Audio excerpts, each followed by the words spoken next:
क्या आप कभी ऐसे रेलवे स्टेशन के बारे में सोच सकते हैं जहां न सिर्फ अजीब घटनाएं होती हैं बल्कि लोगों की रूह तक कांप जाती है। एक ऐसा स्टेशन जहां अंधेरा घिरते ही सन्नाटा छा जाता है और ट्रेनें वहां से गुजरने से पहले धीमी हो जाती हैं, जैसे किसी अनदेखी शक्ति ने उन्हें जकड़ लिया हो।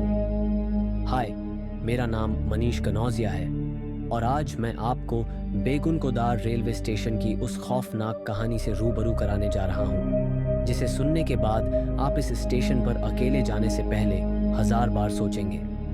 पश्चिम बंगाल के पुरुलिया जिले में स्थित यह स्टेशन न सिर्फ रहस्यमयी है, बल्कि यहाँ घटित घटनाएं इतनी भयावह हैं कि यहाँ कदम रखते ही शरीर में अजीब सी झुरझुरी दौड़ जाती है। कई लोगों ने रात में यहाँ अजीब सी परछाइयाँ देखी हैं। कुछ ने सुना है कि जैसे कोई ट्रेन स्टेशन पर रुकी हो, लेकिन प्लेटफॉर्म पर कोई नहीं दिखता। और सबसे डरावनी बात, कुछ यात्रियों का दावा है कि उन्होंने ट्रेन की खिड़कियों से एक सफ़ेद साड़ी पहने महिला को घूरते हुए देखा है, लेकिन जैसे ही वे दूसरी बार देखते हैं वह गायब हो जाती है। ये सिर्फ एक अफवाह है या इसके पीछे कोई खौफनाक सच्चाई छिपी है? आइए इस रहस्य को और गहराई से जानने की कोशिश करते हैं। बेगुनकोदार रेलवे स्टेशन को 1960 में चालू किया गया था। शुरुआत में यह स्टेशन सामान्य रूप से काम कर रहा था, लेकिन कुछ ही सालों बाद यहाँ एक ऐसी घटना हुई जिसने इस स्टेशन को हमेशा के लिए बदनाम कर दिया। रात के अंधेरे में जब ट्रेन प्लेटफॉर्म पर रुकी तो स्टेशन मास्टर ने देखा कि एक सफ़ेद साड़ी पहने महिला ट्रैक के किनारे खड़ी थी। जब उसने उसे आवाज़ दी तो वह धीरे धीरे उसकी ओर बढ़ने लगी।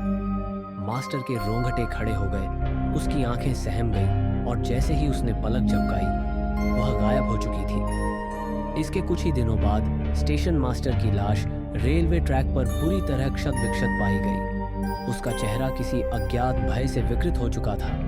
उसकी आंखें खुली हुई थीं, मानो वह मरते समय भी कुछ देख रहा था, कुछ बेहद डरावना। साल 1960 में एक विधवा महिला अपने 7 साल और 4 साल के 2 बच्चों के साथ ट्रेन में सफ़र कर रही थी। उसके चेहरे पर घबराहट और बेचैनी साफ झलक रही थी। कुछ घंटे पहले ही उसे एक पत्र मिला था जिसमें लिखा था कि उसकी मां गंभीर रूप से बीमार है और कभी भी दुनिया छोड़ सकती है। जल्दबाजी में वह बिना टिकट ट्रेन में चढ़ गई, ये सोचकर कि कोई उसकी मजबूरी समझेगा।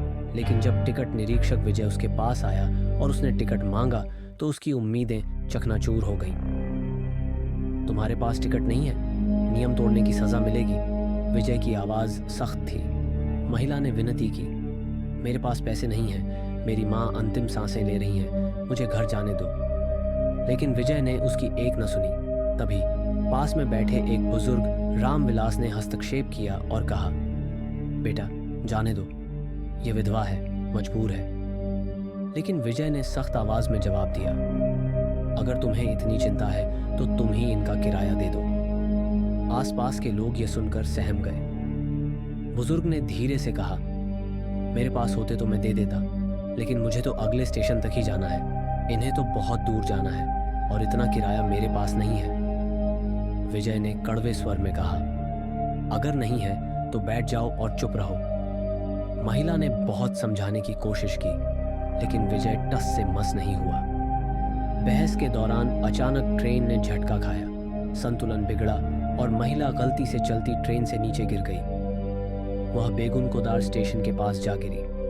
उसका शरीर बुरी तरह घायल हो गया, लेकिन वह अभी भी जिंदा थी। उसके बच्चे ट्रेन के भीतर से जोर जोर से रो रहे थे, लेकिन किसी ने उनकी पुकार नहीं सुनी। महिला ने कांपती हुई आवाज में कहा, मुझे घर जाना है, माँ के पास। धीरे धीरे उसकी आवाज़ मध्यम पड़ने लगी और फिर वह हमेशा के लिए खामोश हो गई। इस घटना के बाद विजय उस दिन से एक भी रात चैन से नहीं सो पाया। महिला उसके सपनों में आने लगी और बार बार एक ही सवाल दोहराती, मुझे घर जाना है, मुझे घर जाना है। यह सब कहते हुए वह फूट फूट कर रोने लगती। विजय बेहद परेशान हो गया।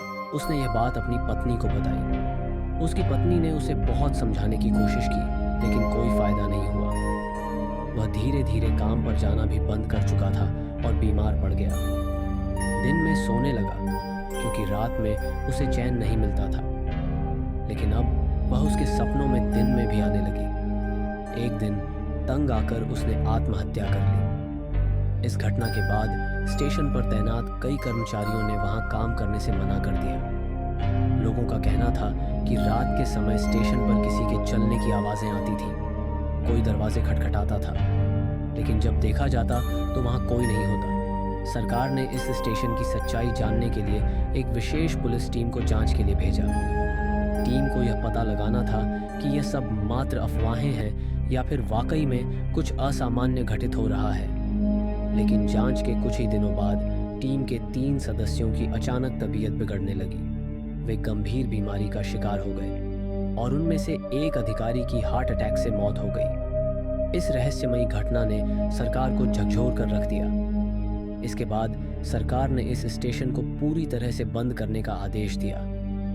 1967 में इसे स्थायी रूप से बंद कर दिया गया और इसके बाद यह पूरे 42 सालों तक वीरान पड़ा रहा। इस स्टेशन के बंद होने के बावजूद अजीब घटनाएं थमी नहीं। रेलवे प्रशासन ने इसे एक बार फिर चालू करने की कोशिश की, लेकिन हर बार कोई न कोई रहस्यमयी घटना घटित होती और सभी प्रयास व्यर्थ चले जाते।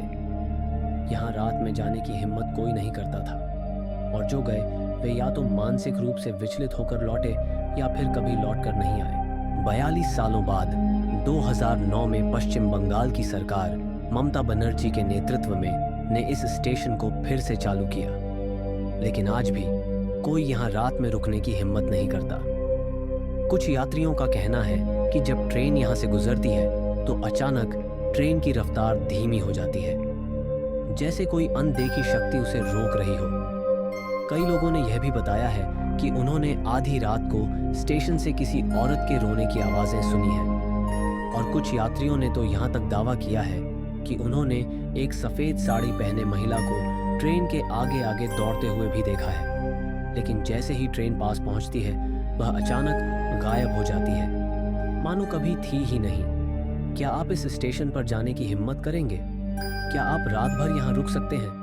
अगर हाँ, तो सावधान रहें। कहीं यह वही आत्मा तो नहीं जो अब भी अपने घर जाने का इंतज़ार कर रही है। अगर आप कभी यहाँ जाएं तो ध्यान रखें, कहीं कोई छाया आपको भी ना देख रही हो। नमस्कार दोस्तों, अगर आपको हमारा ये वीडियो पसंद आया तो इसे लाइक ज़रूर करें और अपने दोस्तों के साथ शेयर करना न भूलें। आपका एक लाइक हमें और ज़्यादा मेहनत करने और आपके लिए और भी रोमांचक और दिलचस्प वीडियो बनाने के लिए प्रेरित करेगा।